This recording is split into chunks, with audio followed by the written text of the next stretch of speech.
Hello बच्चों, मैं हूं तापस कुमार सिंह। स्वागत है आप सभी का इस वीडियो में। इस वीडियो में आज हम लोग शुरू करने जा रहे हैं दहन और ज्वाला पाठ का जो है दूसरा पार्ट। ठीक है, तो पहला पार्ट में हम लोग जो है पढ़ चुके हैं दहन क्या है, दहनशीलता के आधार पर पदार्थ का प्रकार और दहन के प्रकार, ज्वलन ताप का महत्व। ठीक है, तो आज हम लोग फिर इस वीडियो में सीखेंगे ज्वलनशील और अज्वलनशील पदार्थ क्या है। ठीक है, और कुछ पदार्थों को देखेंगे, कौन कौन से पदार्थ जो है कितने डिग्री सेल्सियस पर जलना प्रारंभ कर देता है। ठीक है, और फिर दहन के लिए आवश्यक शर्त देखेंगे और आग नियंत्रण के उपाय एवं सावधानियां भी देखेंगे। ठीक है, तो शुरू करने से पहले आप लोग से एक रिक्वेस्ट है, अगर आप लोग उन वीडियो को नहीं देखे हैं इसका पहला पार्ट को, तो उस वीडियो को जरूर देखिए जिसका लिंक आपको डिस्क्रिप्शन में मिल जाएगा। और आप लोग से एक रिक्वेस्ट है कि आप लोग हमारी वीडियो अगर देखते हैं, अगर आप लोग को समझ में आता है तो लाइक और कमेंट जरूर कीजिए और अपने दोस्तों को भी शेयर कीजिए। तो शुरू करते हैं पहले हम लोग रिवीजन। तो दहन क्या है? तो दहन एक वह रासायनिक प्रक्रिया है, हम लोग पढ़ चुके थे। ठीक है, दहन एक ऐसे रासायनिक प्रक्रिया है जो जलने पर, ठीक है, जिसमें प्रकाश और ऊष्मा उत्पन्न होता है। ठीक है, उसके बाद दहनशीलता के आधार पर पदार्थ का कितने प्रकार था? 2 प्रकार। दहनशीलता के आधार पर पदार्थ का 2 प्रकार था। क्या क्या? दाह्य पदार्थ और दूसरा अदाह्य पदार्थ। ठीक है, कुछ दाह्य पदार्थ का नाम बताओ और कुछ अदाह्य का नाम बताओ। चलो पहले बताओ दाह्य पदार्थों का नाम क्या क्या है। दाह्य पदार्थ का मतलब क्या होता है, पहले तो ये समझना पड़ेगा कि दाह्य पदार्थ जो पदार्थ जलकर ऊष्मा और प्रकाश देता है, और अदाह्य पदार्थ जो मान लो कि जलता ही नहीं है। ठीक है, अदाह्य पदार्थ हम बता रहे हैं पत्थर, लोहा, कांच, ये सभी क्या हो जाएंगे? मिट्टी अदाह्य पदार्थ हो जाएंगे। अब मैं तुम लोग को बोल रहा हूं, तुम लोग मुझे बताओ दाह्य पदार्थ का कुछ उदाहरण। पेट्रोल, डीजल, हाँ, गोईठा, उपला, ये सभी क्या हो जाएंगे? दाह्य पदार्थ हो जाएंगे। ठीक है, यानी कि तुम लोग को जो है दाह्य पदार्थ और अदाह्य पदार्थ समझ में आ गया है। उसके बाद दहन के प्रकार। दहन एक रासायनिक प्रक्रिया है, ठीक है, और दहन कितने प्रकार के होते हैं ये भी हम लोग देखे थे। तो दहन कितने प्रकार का था? 3 प्रकार का था। तीनों का नाम याद है? ठीक है, क्या क्या? पहला हो गया तीव्र दहन, और दूसरा स्वतः दहन, तीसरा हो जाएगा विस्फोट। ठीक है, तीव्र दहन, स्वतः दहन और विस्फोट, हम लोग तीनों का परिभाषा भी देखे थे। ठीक है, तो तीव्र दहन क्या होता है बताएगा तुम लोग? पदार्थ का तेजी से जलना तीव्र दहन कहलाता है। जैसे कौन कौन से पदार्थ जो है तीव्र दहन करता है? हाँ, एलपीजी गैस का दहन, पेट्रोल का दहन। ठीक है, ये जो है तीव्र दहन है। उसके बाद स्वतः दहन। स्वतः दहन प्रक्रिया क्या है?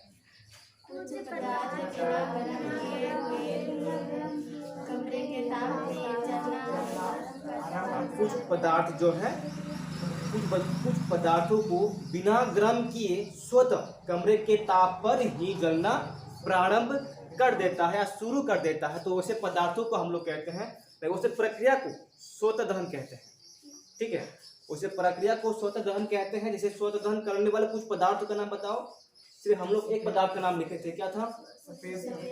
सफेद फास्फोरस। सफेद फास्फोरस जो है वो स्वतः आग लग जाता है। ठीक है, और उसका यहाँ पे देखोगे ज्वलन ताप भी बहुत कम है। ज्वलन ताप जो है बहुत कम है, क्योंकि अक्सर जो है ना हम लोग का जो दिन में लगभग 12 बजे के टाइम में अगर फिर दिल्ली में देखोगे तो जो टेम्परेचर होता है लगभग 40 डिग्री तक पहुंच जाता है, वैसे ही नॉर्मल।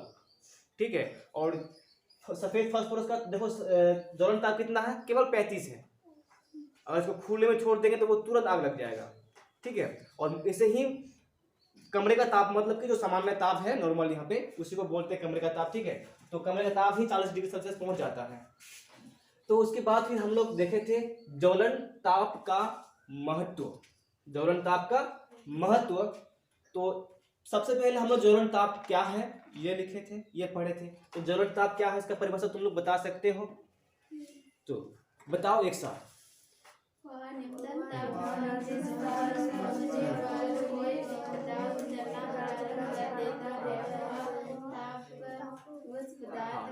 ज्वलन ताप वह न्यूनतम ताप है जिस पर पहुंचने के बाद यानी पहुंचने के बाद ही कोई पदार्थ जलना प्रारंभ करता है। और उसका महत्व तो ये है जब तक किसी पदार्थ का यानी कि जब तक कोई पदार्थ का ज्वलन ताप या फिर पदार्थ का तापमान ज्वलन ताप तक नहीं पहुंचेगा, ज्वलन ताप तक नहीं पहुंचेगा, तब तक कोई भी पदार्थ जलना प्रारंभ नहीं करेगा। ये होता है ज्वलन ताप का महत्व। ठीक है, तो यहाँ पर हम लोग कुछ पदार्थ का जो है ज्वलन ताप लिए हैं। सबसे पहले हम लोग लिए हैं सफेद फास्फोरस का, जो कि बहुत ही कम है, इसलिए इसको खुले में छोड़ा नहीं जाता है। ठीक है, तो इसका सिर्फ 35 डिग्री सेल्सियस किसमें लिए हैं, डिग्री सेल्सियस में लिए हैं। ठीक है, तो ये 35 डिग्री सेल्सियस में है। उसके बाद मिट्टी का तेल, इसका बहुत ही ज्यादा है उससे, क्योंकि इसको हम लोग खुले में छोड़ देते हैं, कहीं भी छोड़ देते हैं। ठीक है, तो ये जो है स्वतः आग नहीं लगता है, क्योंकि इसका ज्वलन ताप है 220 डिग्री सेल्सियस है। ठीक है, 220 डिग्री सेल्सियस। उसके बाद डीजल का भी थोड़ा जो है मिट्टी का तेल से कम है। ये बात ध्यान देना कि जिसका डिग्री सेल्सियस कम होगा वो जल्दी आग लगेगा। ऐसा नहीं है कि इसमें सबसे ज्यादा जो है कोयला का है तो कोयला जो है सबसे ज्यादा जलेगा। ठीक है, मतलब कि सबसे पहले कोयला आग लगेगा ऐसा नहीं है। जिसका सबसे ज्यादा होगा ज्वलन ताप वो सबसे बाद में, सबसे लेट वो आग मतलब कि जलना प्रारंभ करेगा। ठीक है, तो इसमें से बताओ कि सबसे पहले कौन जलना प्रारंभ करेगा, सफेद फास्फोरस। और सबसे लास्ट में कौन जलना प्रारंभ करेगा, कोयला। कोयला भी अच्छा ईंधन है। ठीक है, आप कोयला अगर जलना शुरू कर देना तो वो जल्दी बुझता नहीं है। ठीक है, तो सफेद फास्फोरस 35 डिग्री सेल्सियस, मिट्टी का हो गया 220 डिग्री सेल्सियस, डीजल का हो गया 210 डिग्री सेल्सियस, और लकड़ी का हो गया 300 डिग्री सेल्सियस। इन सबको याद रखना। ठीक है, और कागज का टुकड़ा का हो गया 233। तो कागज का टुकड़ा है इसका भी अच्छा है, तो ये भी जल्दी जलना शुरू कर देता है। इसको अगर हम लोग के पास नहीं जाएंगे ना आपका, ठीक है, तो वो सही वो जलना प्रारंभ कर देगा। तो उसके बाद कोयला का भी 454 है। इन सब में से सबसे कम कोयला का है। ठीक है, अगर लोहा पत्थर का देखोगे तो लोहा का कम से कम नहीं लगभग में 35,000 डिग्री सेल्सियस होता है। ठीक है, जितना ताप तक पहुंचाने के लिए हम लोग जो है इसे पहुंचाने के लिए हमें किसी यंत्र का जरूरत पड़ेगा। बिना यंत्र का हम लोग बिना मशीन का लोहा को पिघाल ही नहीं पाएंगे। ठीक है, तो सबसे पहले तुम लोग इसको उतार लो, उसके बाद जो है हम लोग शुरू करेंगे ये ज्वलनशील और अज्वलनशील पदार्थ, ये भी देख लेते हैं। ठीक है, तो ज्वलनशील पदार्थ क्या होता है यहाँ पर हम लोग देख लेते हैं। ज्वलनशील पदार्थ वैसे पदार्थ जो लो पर ही जलना प्रारंभ कर देता है। ठीक है, वैसे पदार्थ जो लो पर, लो समझता है, देखो यहां हम एक मोमबत्ती बना रहे हैं। सपोज कि ये मोमबत्ती है और ये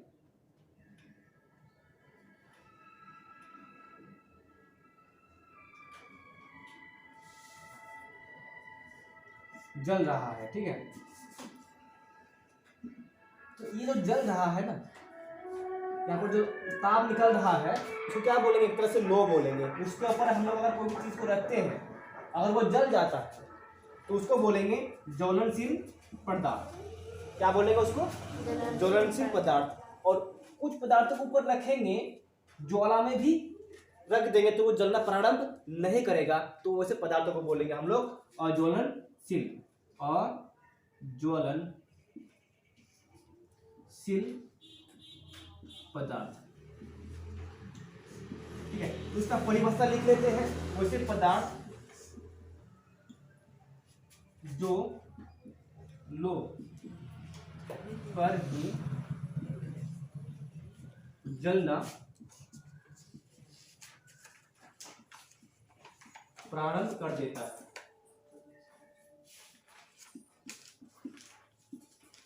जो लो पर ही जलना प्रारंभ कर देता है तो उसे हम लोग कहते हैं ज्वलनशील पदार्थ। इसमें लिख सकता है आगे, उसे ज्वलनशील पदार्थ कहते हैं। जैसे कुछ उदाहरण दे दो, कागज का टुकड़ा, कागज का टुकड़ा आदि कर देते हैं। बहुत सारे ऐसे पदार्थ हैं, पेट्रोल, डीजल, सब कुछ। अगर लकड़ी, मिट्टी का तेल, सफेद खाद को तो छोड़ो ही, वो तो स्वतः लग जाएगा। ठीक है, तो उसके बाद अज्वलनशील पदार्थ। अज्वलनशील पदार्थ वैसे पदार्थ जो लो पर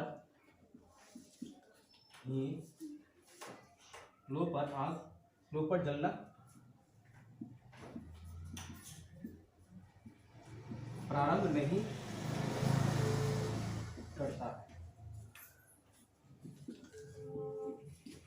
जो पदार्थ वैसे पदार्थ जो लो पर जलना प्रारंभ नहीं करता है उसे अज्वलनशील पदार्थ कहते हैं।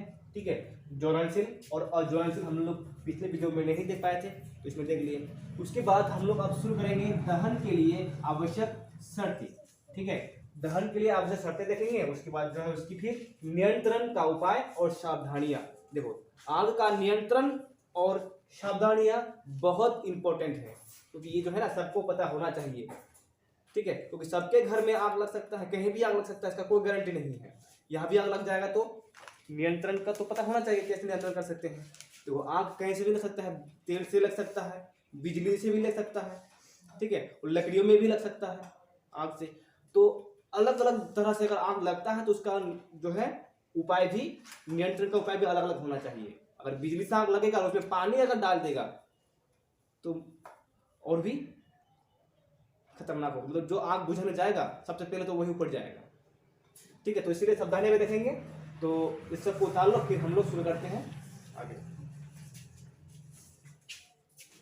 अब समझते हैं दहन के लिए आवश्यक शर्तें क्या क्या है। ठीक है, तो देखो, पहला शर्त यह है कि ज्वलनशील पदार्थ का होना, मतलब कि जलने वाला पदार्थ का होना आवश्यक है। ठीक है, जलने वाला पदार्थ कौन कौन सा हो सकता है? कागज हो सकता है, मोमबत्ती हो सकता है।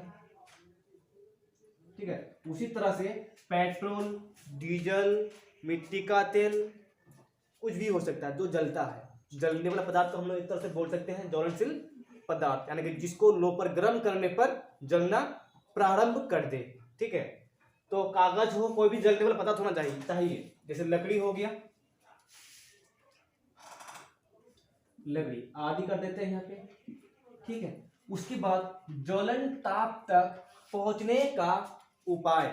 ज्वलन ताप तक पहुंचने का उपाय, जैसे लकड़ी हो गया, फास्फोरस का कितना था? 35 था। ठीक है, कोयला का था 454।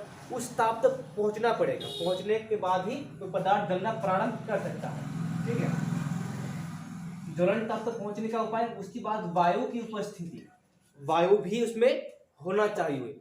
और खास करके वायु में क्या होना चाहिए? ऑक्सीजन।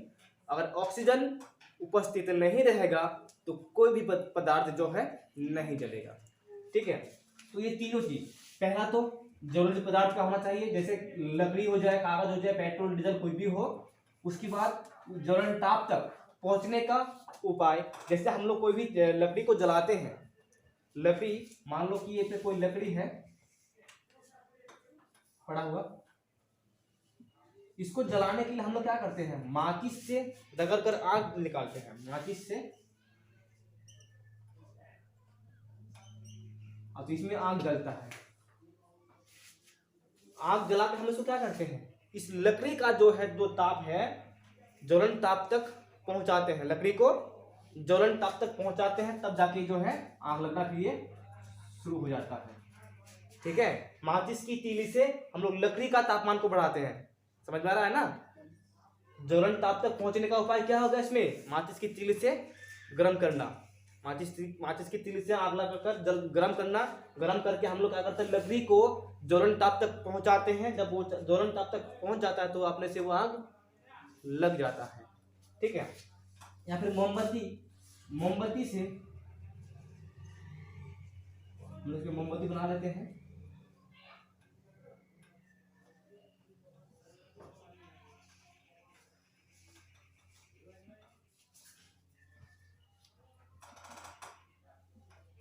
ये मोमबत्ती, मोमबत्ती से भी हम लोग देखें कागज को अगर हम लोग इस करके जलाएंगे, मान लो कागज है तो कुछ देर तो नहीं जलेगा, जब वो गर्म हो जाएगा दूर से ही तो तुरंत जल जाएगा। ठीक है, कागज को हम लोग लो पर गर्म करेंगे तो जलना प्रारंभ करेगा। यहाँ पर तो हो गया क्या, ये देखो कागज हो गया ज्वलनशील पदार्थ, और ज्वलन ताप तक पहुंचने का उपाय हो गया मोमबत्ती में आग जलाकर गर्म करना, ये हो गया उपाय। ठीक है, उसके बाद इसमें देखो ये खुले में है, कहाँ पर है ये, कोई बंद नहीं है, खुले में है ना। देखो हम लोग जानते हैं कि हवा जो है हर जगह होता है।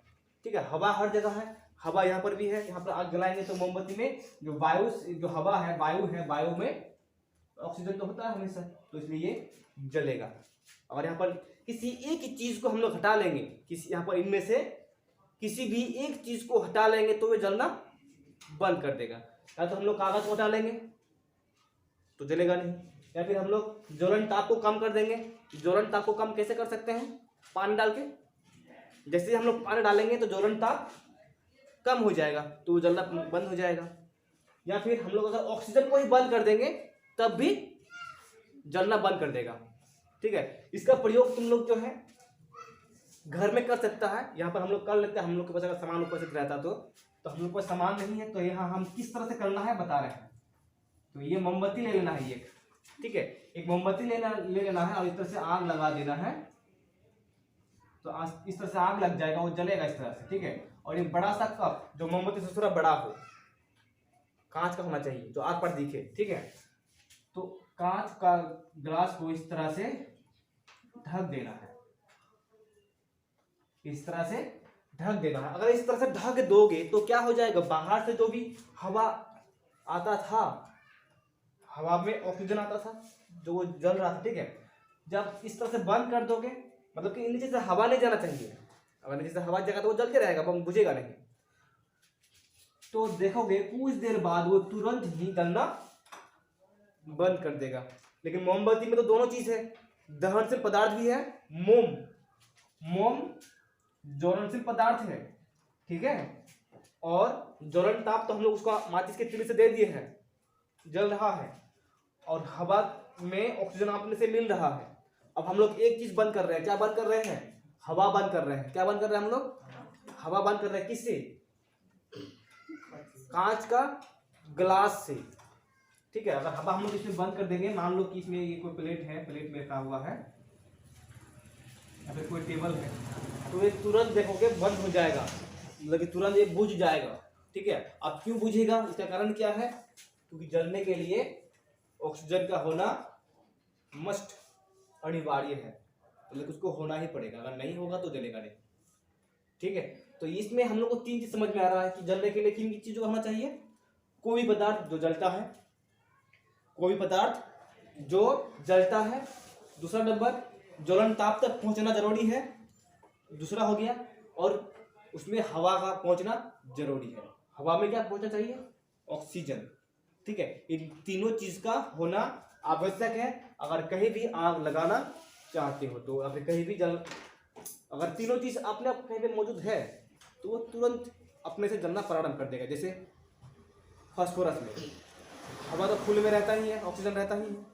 ठीक है, अब उसका ज्वलन ताप इतना कम है, जैसे अभी मतलब मान लो अभी जो है देखोगे तो 15-20 अभी रहेगा तापमान, 15-20-30 से हो सकता है।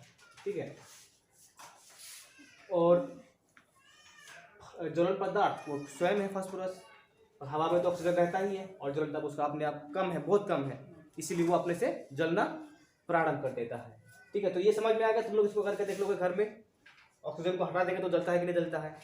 फिर उसके बाद जो है हम लोग अभी देखेंगे आग नियंत्रण के उपाय एवं सावधानियां, तो तुम लोग इसको उतार लो, आगे हम लोग देखते हैं इसमें नियंत्रण कैसे पाया जाए, इसको कैसे बुझाया जाए।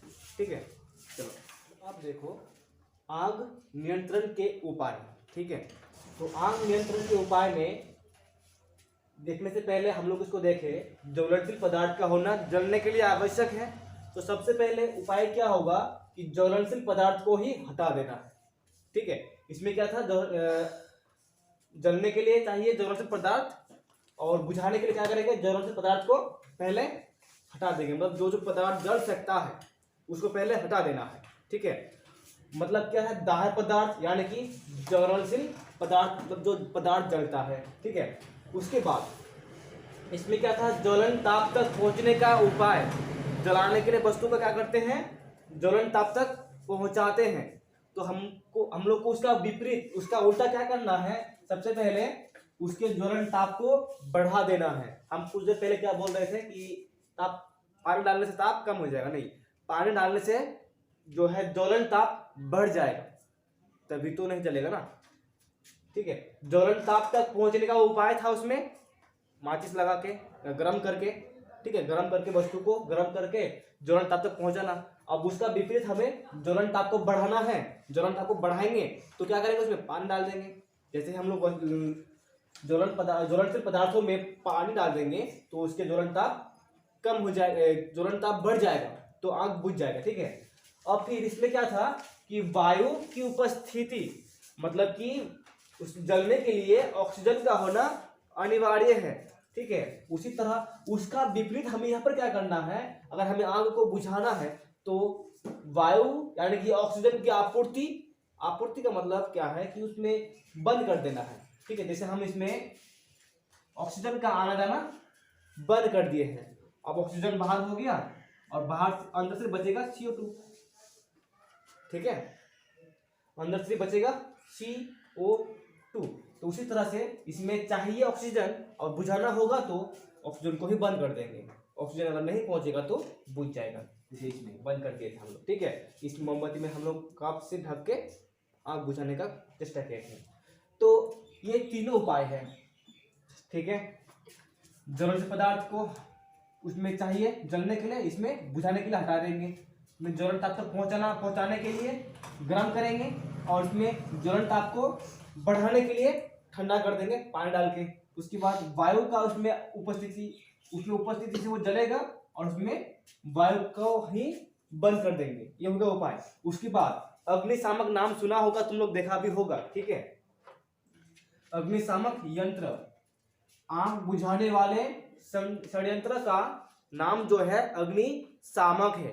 क्या है, अग्निशामक। तुम लोग सरकारी कार्यालयों में, ठीक है, बड़े बड़े स्कूलों में भी होता है, हालांकि तुम लोग का स्कूल में नहीं है फिलहाल। पेट्रोल पंप में जाओगे, पेट्रोल पंप में भी रहता है अग्निशामक। मान लो कि सिलेंडर के जैसा होता है इस तरह से। ठीक है, यहाँ पे एक पाइप होता है, पाइप हो गया ये, यहाँ पर एक क्लिप रहता है पकड़ने के लिए। ठीक है, इस तरह से रखता है, जिससे मतलब कि यहाँ पे लगा के रखता है, यहाँ से जो है ये निकलता है। तुम लोग का पुस्तक में होगा, ठीक है, चित्र अग्निशामक का। और अग्निशामक जो है दो प्रकार का होता है। आग बुझाने वाले, याद रखना, आग बुझाने वाले षड्यंत्र का नाम अग्निशामक है। मतलब है कि आग बुझाने वाले षड्यंत्र को अग्निशामक कहा जाता है, अग्निशामक कहा जाता है। ये दो प्रकार के होते हैं। कितने प्रकार का होता है, दो प्रकार का।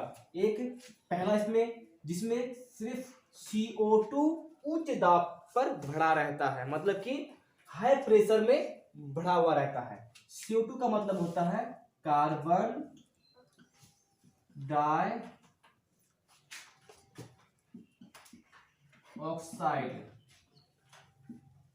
ठीक है, इसमें इसके अंदर क्या भरा हुआ रहता है, ये अग्निशामक है, उसमें उच्च दाब पर कार्बन डाइऑक्साइड गैस भरा रहता है। ठीक है, उच्च दाब मतलब कि हाई प्रेशर में, जैसे खोल देगा तो वो बाहर निकल जाता है। जैसे LPG गैस सिलेंडर देखा होगा, CNG गैस सिलेंडर देखा होगा, जैसे उसको खोल देंगे तो पूरा स्पीड से निकलता है ना गैस, उसी तरह से इसमें क्या भरा हुआ रहता है, कार्बन डाइऑक्साइड गैस भरा हुआ रहता है। जैसे इसको खोलता है तो वो पूरा स्पीड से बाहर निकलता है और आग को बुझा देता है। ठीक है, अब दूसरा में क्या होता है, देखो दूसरा, जिसमें कांच की एक छोटी सी शीशी में, कांच के इसी तरह का वो आकार होता है, लेकिन उसके अंदर से जो है प्रोसेस होता है। बाहर से देखोगे तो ऐसा ही होगा, ठीक है, लेकिन अंदर में जो है दोनों केमिकल को अलग अलग रखा जाता है। पहला तो एक कांच की शीशी में अम्ल रहता है, अम्ल का मतलब एसिड रहता है,